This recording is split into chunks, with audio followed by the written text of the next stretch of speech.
जहाँ हो तो समझ लीजिए वो पुरुष लिंग है, पुरुष लिंग हो समझ लीजिए पुल्लिंग है। ये दोनों एक ही चीज़ होता है, बस इसमें पुरुष लग गया है, इसमें पुल्लिंग लग गया है। तो ये जो है बता रहे हैं हम आपको, ये जो पहले बताए थे कि पुरुष लिंग पुल्लिंग को कैसे पहचाना जाता है। ये जैसे दो बूंदी है, दो बूंदी जिसकी पीछे लगा रहे उस समझ लीजिए पुरुष लिंग है।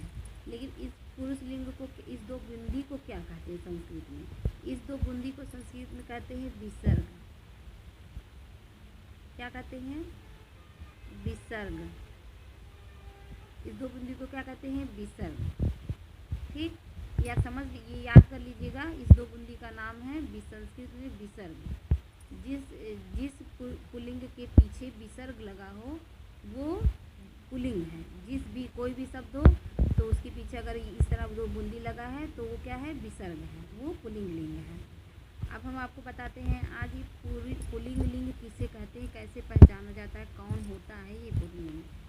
तो पुरुष लिंग में देखिए, जैसे ये हो गया संस्कृत में क्या कहेंगे? संस्कृत में क्या कहेंगे? बालक। संस्कृत में क्या कहेंगे? बालक। और फिर हिंदी में क्या कहेंगे? हिंदी में क्या कहेंगे? लड़का। लड़का। फिर उसके बाद हिंदी में फिर अंग्रेजी में क्या कहेंगे? अंग्रेजी में क्या कहेंगे इसको? बॉय। क्या कहेंगे? बॉय। ठीक, अब यही चीज़ बालक है, जब फिर उसको क्या कहेंगे? कि आदमी। क्या कहेंगे हिंदी में? जैसे ये बालका है तो संस्कृत में क्या कहेंगे? पुरुष को बालका, हिंदी में लड़का, अंग्रेजी में बॉय। फिर उसके बाद जैसे कि ये लोग बड़े हो गए तो क्या हो गया? ये आदमी। आदमी हम लोग कहते हैं आदमी।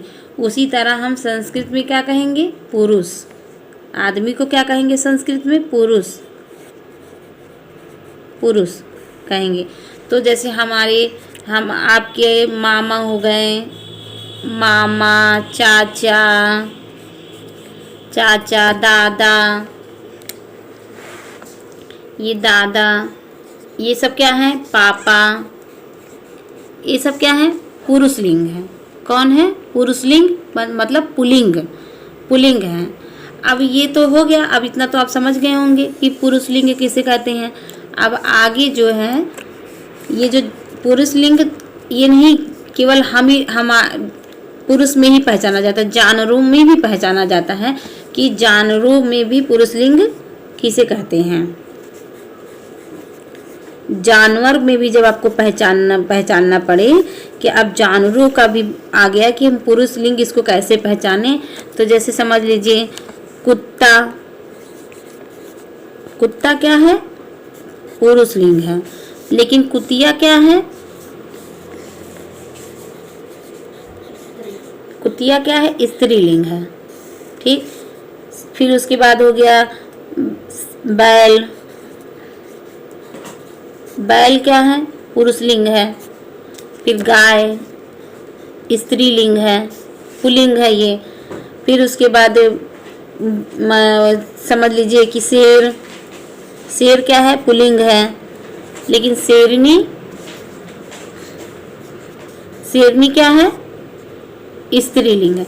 इस तरह जानवरों में भी पहचाना जाता है कि हम कौन सा पुल्लिंग है और कौन सा स्त्रीलिंग है। ये जानवरों में भी पहचाना जाता है। अब ये दो चीज हो गए, ये जीवित व्यक्ति हो गए, ये भी जीवित व्यक्ति हो गए, जीवित हो गए जानवर। उसके बाद क्या होता है? हम पहचानेंगे निर्जीव में। निर्जीव में कैसे पहचाना जाता है? निर्जीव में कैसे पहचाना जाएगा कि ये पुरुष लिंग है कि स्त्रीलिंग है? तो इसमें पहचान कैसे है? मान लीजिए हमारा मेज हो गया, जो जिस पे हम पढ़ते हैं, मेज। तो ये क्या है? मेज क्या है? पुल्लिंग है। मेज क्या है? पुल्लिंग है। फिर उसके बाद बेड हो गया, बेड हिंदी में ये क्या है, पुल्लिंग है। लेकिन कुर्सी, कुर्सी क्या है, कुर्सी स्त्रीलिंग है। कुर्सी क्या है, स्त्रीलिंग है। समझ गए आप लोग ना। इस तरह निर्जीव में भी जैसे पंखा, पंखा ये क्या है, पुल्लिंग है।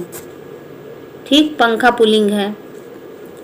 लेकिन अब मान लीजिए आप लोग कोई शब्द ढूंढिए, जैसे शब्द ढूंढिए पंखा, फिर स्त्रीलिंग है, जो पहचानने के लिए, पहचानने के लिए स्त्रीलिंग पंखा हो गया। फिर उसके बाद स्त्रीलिंग कोई और होता है, मान लीजिए कढ़ाई,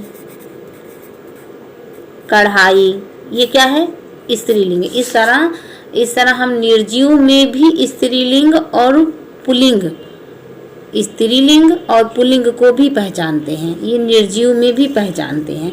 पहचान आप लोग समझ गए होंगे कि कैसे हम पुल्लिंग और स्त्रीलिंग में पहचान करेंगे। ये आप समझ गए ना। अगर आप समझ गए हैं तो हमको कमेंट में आप ज़रूर लिखकर बताइएगा कि हम समझ गए हैं। तो हम इसके आगे वाला पाठ अब पढ़ाएंगे स्त्रीलिंग के बारे में। अब हम दूसरा लेसन हमारा क्या है, स्त्रीलिंग। तो बच्चों इतना समझ के फिर आप हमको आगे बताइए, स्त्रीलिंग के बारे में हम आपको बताएंगे। बाय बाय बच्चों।